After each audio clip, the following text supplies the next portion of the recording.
అయితే కొంతమంది అడుగుతున్నారు సార్, ఎలాంటి సమయాలలో ల్యాండ్ సర్వేలు చేయడం అవసరం? బేసిక్గా చెప్పాలంటే గవర్నమెంట్ తరఫు నుంచి ఏ ప్రాజెక్టు జరిగినా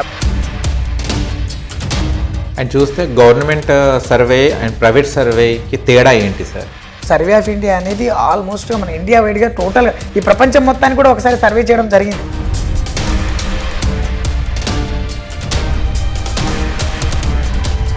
ఆ ఇంటర్నల్ బై పార్ట్స్ ఏదైనా సర్వే నెంబర్స్ ఉంటే అవేమన్నా సపరేట్గా చేసుకోవాలనుకున్నప్పుడు మీ వరకు మాత్రమే పనిచేయడానికి ప్రైవేట్ సర్వే అనేది పనిచేస్తుంది. డబుల్ రిజిస్ట్రేషన్ అనేది కామన్గా జరుగుతుంది. అవి డబుల్ రిజిస్ట్రేషన్ జరిగిందని ఎలా గుర్తిస్తారు? ఒకవేళ గుర్తిస్తే దానికి పరిష్కారం ఎలా ఉంటుంది? దాన్ని వచ్చిన తర్వాత ఇవన్నీ ప్రాబ్లమ్స్ క్రియేట్ అయినాయి.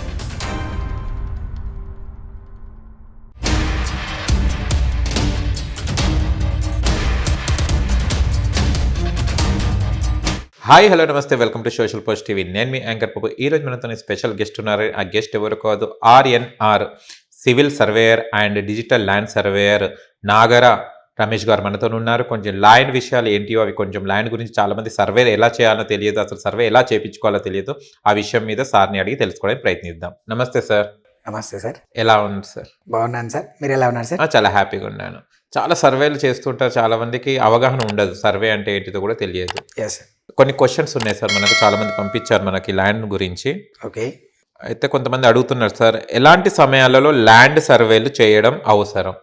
సార్, ఎలాంటి సందర్భాల్లో అంటే మనం ఎలాంటి ప్రాపర్టీని ట్రాన్సాక్షన్ చేస్తున్నప్పుడు, ఒకళ్ళ పేరు నుంచి ఒకరికి ట్రాన్స్ఫర్ చేస్తున్నా కానీ, అంటే మనం బై చేస్తున్నప్పుడు అయినా కానీ, సేల్ చేస్తున్నప్పుడు అయినా కానీ, లేదంటే మనం రికార్డులో మనం రికార్డింగ్ చేసుకుంటున్నప్పుడు సంథింగ్ డాక్యుమెంట్ ఏందో క్లియర్గా చూసుకోవాలి. మనం మన ఎవరైతే ఫ్యామిలీ మెంబర్స్కి ట్రాన్స్ఫర్ చేసుకునేటప్పుడు కావచ్చు, ఇంకేమన్నా మనకేమైనా డౌట్ ఉండి ఏమన్నా పక్క వాళ్ళ ఎంక్రోచ్మెంట్ జరిగారన్న సందర్భంలో కావచ్చు, ఎన్నో రకాలుగా మనకు ఒక ప్రాపర్టీ ఉందంటే దానికి సర్వే అనేది చాలా ఇంపార్టెంట్ టాపిక్ అనమాట. ఎందుకంటే సార్, బేసిక్గా అందరూ డాక్యుమెంట్ని బేస్ చేసుకొని చూస్తారు కానీ ఫిజికల్గా ఏముందనేది అర్థం అవ్వదు.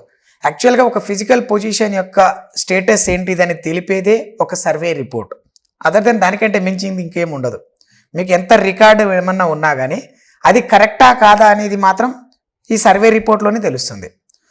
సో సర్వే అనేది చాలా చాలా ఇంపార్టెంట్ టాపిక్. మీరు ఏదైనా కానీ ఒక కరెక్ట్ కండిషన్లో ఉన్నారు, కరెక్ట్ స్టేటస్, కరెక్ట్ మన ప్రాపర్టీస్ని మెయింటైన్ చేస్తున్నాము అని తెలుసుకోవాలంటే సర్వే ఇంపార్టెంట్. అండ్ ఇంకా చెప్పాలంటే ఇవాళ రోజుల్లో మనకు ఏదైనా కన్స్ట్రక్షన్ చేయాలనుకున్నా కూడా మ్యాండేటరీ అనమాట. ఏదైనా ఒక యాక్యురసీని మెయింటైన్ చేయాలి. ఈ స్ట్రక్చర్స్లో కావచ్చు, బిల్డింగ్స్ స్ట్రక్చర్స్ కావచ్చు, ఏదైనా పార్ట్ కావచ్చు. అంటే ఫర్ ఎగ్జాంపుల్ ల్యాండ్స్ అనే కాకుండా ప్లాట్స్ కొనేటప్పుడు అయినా కానీ సర్వే ఇంపార్టెంట్. అండ్ మనం ఏదైనా ఒక క్వాంటిటీస్ తీయాలనుకోండి, ఫర్ ఎగ్జాంపుల్ మనం ఎక్కడైనా ఒక దగ్గర వర్క్ నడుస్తుంది, మనం ఏదైనా మెషినరీ పెట్టామనుకోండి, అక్కడ కరెక్ట్గా వాళ్ళు వర్క్ చేశారా లేదా అనేది ఈ సర్వే రిపోర్ట్ ద్వారా మనం ఐడెంటిఫై చేయొచ్చు. ఎంత క్వాంటిటీ వర్క్ జరిగింది, ఎక్కడ జరగాలి, కరెక్ట్ పొజిషన్లో జరిగిందా లేదా, ఇవన్నీ కూడా మనకు వస్తుంది. బేసిక్గా చెప్పాలంటే గవర్నమెంట్ తరపు నుంచి ఏ ప్రాజెక్టు జరిగినా వితౌట్ సర్వే జరగదు. మీరు ఎప్పుడైనా గమనించారో లేదో, మనకు ఫస్ట్ ఆఫ్ ఆల్ ఒక డిపిఆర్ అనేది మెయింటైన్ చేస్తారు. డిపిఆర్ అంటే sir detailed progress report. Okay. So ఈ ప్రాజెక్ట్ గురించి ఏదైనా ఒక ప్రాజెక్ట్ని ఎస్టిమేట్ చేయాలంటే బిఫోర్ దట్ దానికి సర్వే ఇంపార్టెంట్. దాన్ని టోపోగ్రాఫికల్ సర్వేస్ అంటాం. చాలా సందర్భాల్లో ఇదంతా డీటెయిల్డ్గా ఉంటుందన్నమాట టోపోగ్రాఫికల్ సర్వేలో. సో ఇదంతా కూడా సర్వే చేసిన తర్వాతనే ఒక ఎస్టిమేట్, ఒక అనలైసిస్ చేయగలుగుతారు. దీనికి ఇంత ఖర్చు అవుతుంది, ఇక్కడిక్కడ ఈ స్టేటస్లో ఇది మెయింటైన్ చేయాలి. ఏమన్నా ఏ ప్రాజెక్ట్ కావచ్చు, ఎనీ ప్రాజెక్ట్ డెఫినెట్లీగా సర్వే చేసిన తర్వాతనే ఎస్టిమేట్ అనేది చేయడం జరుగుతుంది. ఆ ఎస్టిమేట్ చేసిన తర్వాత కూడా దానికి మళ్ళీ రీసర్వే చేసి ఎగ్జిక్యూషన్ చేయడం జరుగుతుంది.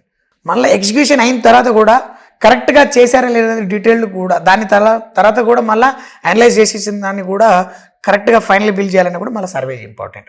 అంటే ఏదైనా ఒక ప్రాజెక్ట్ 3 సందర్భాలలో మనం సర్వే చేస్తున్నప్పుడు సింపుల్గా మన ల్యాండ్స్కి సంబంధించి ఉంటే ప్రతి ఒక్కరికి ఒక ఇల్లు కావచ్చు, ప్లాట్ కావచ్చు, అగ్రికల్చర్ ల్యాండ్ కావచ్చు, అండ్ ఇండస్ట్రియల్స్ కావచ్చు, ఏదైనా కావచ్చు, ఒక ప్రాపర్ డాక్యుమెంట్లో మెయింటైన్ చేసుకోవాలనుకునేటప్పుడు ఈ సర్వేని డెఫినెట్లీగా చేసుకుంటారు. చేసుకొని ఒక పొజిషన్ని మార్చకుండా, ఇప్పుడంతా ఏంటంటే పాత పద్ధతి అంతా కూడా చైన్ సిస్టమ్, ఇప్పుడంతా డిజిటల్ సిస్టమ్. డిజిటల్ అంటే ఒక కోఆర్డినేట్ సిస్టమ్ అనేది ఫామ్ అవుతుంది. ఆ కోఆర్డినేట్ సిస్టమ్ అనేది వన్స్ ఒక కోఆర్డినేట్ ఒక భూమి మీద వచ్చిందంటే ఇంకెక్కడ రాదు. సో ఆ కోఆర్డినేట్ మన దగ్గర ఉందంటే మనం ఈజీగా ఒక లొకేషన్ని ఒక పొజిషన్ని ఐడెంటిఫై చేయొచ్చు. మీరు ఇక్కడ నుంచి ఎనీ స్టేట్ ఒక కోఆర్డినేట్స్ మీరు ఎక్కడ ఉందంటే అక్కడికి వెళ్ళిపోవచ్చు. లైక్ దట్ ఒక గూగుల్ ఇమేజ్, ఒక గూగుల్ పిన్ పాయింట్ అనుకోండి, మనం పిన్ లొకేషన్ చూసుకొని ఎక్కడికైనా వెళ్తాం. అక్కడ దానికంటే కూడా ఈ మిషనరీలో యాక్యురసీ అనేది ఇంకెక్కువ మెయింటైన్ అవుతుంది. సో ఎగ్జాక్ట్లీ పాయింట్ని ఎర్రర్ లేకుండా చూపించడానికి ఈ సర్వే అనేది చాలా యూజ్ అవుతుంది అనమాట. సో దీన్ని ఎక్కడైనా వాడుకోవచ్చు. ఏ సిచ్యువేషన్లో అయినా, ఏ పొజిషన్కైనా, ఎలాంటి ప్లేస్కైనా సర్వేని యూజ్ చేసుకోవచ్చు అనమాట. ఓకే. అండ్ చూస్తే గవర్నమెంట్ సర్వే అండ్ ప్రైవేట్ సర్వేకి తేడా ఏంటి సార్? సార్ గవర్నమెంట్ సర్వే అంటే ఇప్పటి వరకు ఉన్న దాంట్లో ఇప్పుడు రెవెన్యూ డిపార్ట్మెంట్ నుంచి ఏదైతే ఉందో ఒక్కలే అథెంటికేషన్ పర్సన్గా ఉన్నారు సర్వేకి. అంటే ఫస్ట్ ఆఫ్ ఆల్ ఈ సర్వే ఆఫ్ ఇండియా అనేది ఆల్మోస్ట్ మన ఇండియా వైడ్గా టోటల్గా ఈ ప్రపంచం మొత్తానికి కూడా ఒకసారి సర్వే చేయడం జరిగింది. చెప్పాలంటే ఈ సర్వే చేయలేదని చెప్పడానికి లేదు, సర్వే చేసిండ్రు. ఇప్పుడు అది ఎవరికి సాధ్యం అంటే ఓన్లీ గవర్నమెంట్ సెక్టార్కే. ఈ గవర్నమెంట్ సెక్టార్ నుంచి మాత్రమే సర్వేలు చేయడం జరిగింది. ప్రైవేట్గా ఎవరైనా ఉన్నారంటే ఇండివిజువల్ పార్ట్కి మాత్రమే సర్వే చేస్తారు. ఇంటర్నల్గా మీ ఒక్కరికి కావాలి, నా ఒక్కరికి కావాలి, నా ల్యాండ్స్ కోసం మాత్రమే నేను చేసుకుంటాను. బట్ ఈ ప్రైవేట్ సర్వే చేసింది ఏదైనా డేటా మన వరకే పనిచేస్తుంది, మనకు యూజ్ చేసుకోవడానికి. బట్ గవర్నమెంట్ డేటా అనేది రిఫరెన్స్ విత్ ఎనీథింగ్. మీరు ఒక డిస్ట్రిక్ట్ రిఫరెన్స్ తీసుకోవచ్చు, విలేజ్ రిఫరెన్స్ తీసుకోవచ్చు, మండల్ రిఫరెన్స్ తీసుకోవచ్చు, ఒక స్టేట్ రిఫరెన్స్ కావచ్చు. అదంతా డివైడ్ చేసిందంతా ఎవరంటే గవర్నమెంట్ సెక్టార్. అక్కడి నుంచి సర్వే జరిగింది. That is the survey of India. So వాళ్ళు చేశారు కాబట్టి దేనికైనా ఒక అథెంటికేషన్గా ఇవ్వాలనుకుంటే గవర్నమెంటే అథెంటికేషన్ అవుతుంది. ప్రైవేట్గా మీకు వాళ్ళు లేని పక్షంలో ఇంకా ఏదైనా ఇంటర్నల్గా డిస్ప్యూట్స్ వచ్చినప్పుడు, వేరే ఎవరితోటైనా ఛాలెంజ్ చేసుకున్నప్పుడు, వేరే వాళ్ళతో ప్రాబ్లమ్స్ క్రియేట్ అయినప్పుడు, వాళ్ళు ఏమైనా గవర్నమెంట్ వాళ్ళు రాని పక్షంలో వాళ్ళు బాగా ఇబ్బంది పెడుతున్నారు అనుకునే సందర్భంలో కానీ, లేదంటే వాళ్ళు ఇంటర్ఫేర్ కానీ సందర్భాల్లో కానీ, లేదంటే నా పర్సనల్ కోసం నేను చేసుకోవాలన్నప్పుడు ఈ ప్రైవేట్ సెక్టర్ని మీరు అప్రోచ్ అవ్వచ్చు. ప్రైవేట్ సెక్టర్ అనేది ఇమ్మీడియట్లీగా వితౌట్ ఎనీ అథెంటికేషన్, ఎలాంటి స్టాంప్స్ అనేది మెత్తగా మనం యూజ్ చేసుకోవడానికి లేదు. మీరు దాన్ని తీసుకెళ్లి రెవెన్యూలో ఇస్తే అది పనిచేయదు. అక్కడ గవర్నమెంట్ తరఫు నుంచి ఎవరైతే మండల్ సర్వేర్ కావచ్చు, అండ్ వాళ్ళ డిఐ సర్వేర్ కావచ్చు, డివిజనల్ ఇన్స్పెక్టర్ సర్వేయర్ కావచ్చు, and AD survey assistant director of district surveyor కావచ్చు, ఆయన పైన జేడీ గారు ఉంటారు, జస్ట్ అంటే జాయింట్ డైరెక్టర్ గారు ఉంటారు, వాళ్ళపైన కమిషనర్ గారు ఉంటారు, దాని తర్వాత కలెక్టర్ గారు ఉంటారు. సో ఒక లెవెల్ క్యాడర్ అనేది ఇక్కడ మెయింటైన్ చేయడం జరుగుతుంది. ఈ లెవెల్ క్యాడర్ వైజ్గా మనం ఒకరి నుంచి ఒక పై అధికారికి మనం కంప్లైంట్ రైజ్ చేసుకోవచ్చు. లేదా ఎక్కడైనా మీరు ఏ సందర్భంలో సాటిస్ఫై కాలేదనుకోండి, ఏ మండల్ సర్వేతో సాటిస్ఫై కాకపోతే మీరు డిఐ సర్వేకి అప్లై చేసుకోవచ్చు, డివిజన్కి అప్లై చేసుకోవచ్చు అనమాట. సో డివిజన్కి సాటిస్ఫై కానప్పుడు మీరు ఏడీ గారికి అప్లై చేసుకోవచ్చు.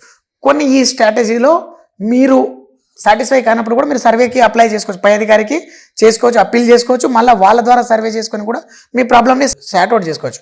బట్ ఇక్కడ ప్రైవేట్ సెక్టార్కి వచ్చేసరికి మాత్రం మీరు ఇక్కడ ఎవరికి కూడా మీరు ఇంకొకరికి చేసుకోవడానికి ఛాన్సెస్ లేదనమాట. ఇక్కడ ఏదైనా కానీ మీ పర్సనల్ ఆర్ మీ ఇంటర్నల్ బై పార్ట్స్ ఏదైనా సర్వే నెంబర్స్ ఉంటే అవేమన్నా సపరేట్గా చేసుకోవాలనుకున్నప్పుడు మీ వరకు మాత్రమే పనిచేయడానికి ప్రైవేట్ సర్వే అనేది పనిచేస్తుంది. ఐదర్ కొన్ని ప్రైవేట్ సర్వేలు ఎలా ఉన్నాయంటే కొన్ని అథెంటికేషన్ అంటే రిజిస్టర్డ్ అయి ఉన్న వాళ్ళు అయితే ఆర్ కొంతమందికి లైసెన్స్డ్ ఉంటుంది.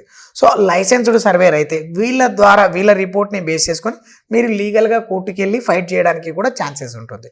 ఏది government private sector government sector always మీకు ఎక్కడైనా కానీ legal, that is the legal, ఎక్కడైనా మీకు లీగల్గా యూజ్ అవుతుంది. బట్ ప్రైవేట్ సెక్టర్కి వచ్చేసరికి కొన్నిటికి రిజిస్ట్రేషన్ ఉన్న వాళ్ళ ద్వారా మీరు వేరే చోట్ల ఎక్కడైనా అప్పీల్ చేసుకోవడానికి ఛాన్సెస్ ఉన్నాయి. ఈవెన్ కోర్టులో కావచ్చు, ఐదర్ మీరు ఏదైనా ఇంటర్నల్గా చేసుకునేటప్పుడు కావచ్చు. బట్ సేమ్ థింగ్, ఏదైనా ఒక సర్వే విధానం ఒకటే, బట్ అక్కడ అథెంటికేషన్ ఉంది, ఇక్కడ అథెంటికేషన్ ఉండదు.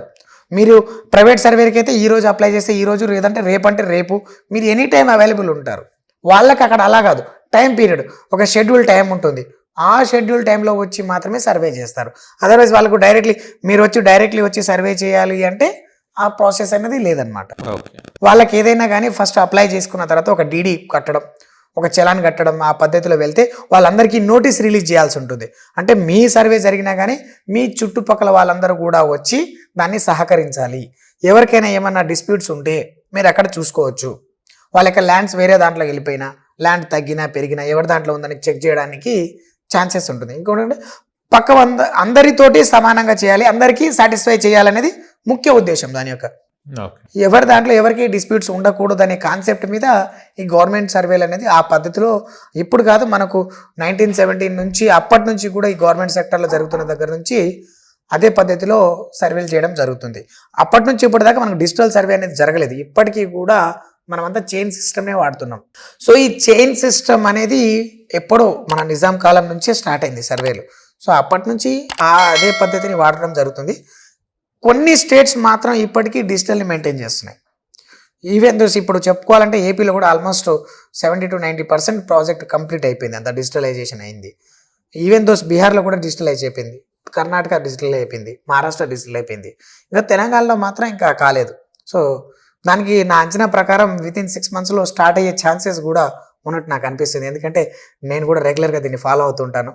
సో అప్పుడెప్పుడు మన తెలంగాణ స్టార్ట్ అయినప్పటి నుంచి కూడా చేయాలనుకుంటే కొన్ని పైలట్ ప్రాజెక్టుల కింద కొన్ని మండలాలను చూస్ చేసుకొని సర్వే చేయడం కూడా జరిగింది. కానీ అక్కడ కొంతమంది సహకరించకపోవడం వల్ల ఇబ్బందులు కలిగినాయి. కానీ ఇప్పుడైతే ఆల్మోస్ట్ వితిన్ 6 monthsలో స్టార్ట్ అవుతుందని నేను నాకు అంత హోప్ ఉంది నాకు. ఓకేనండి.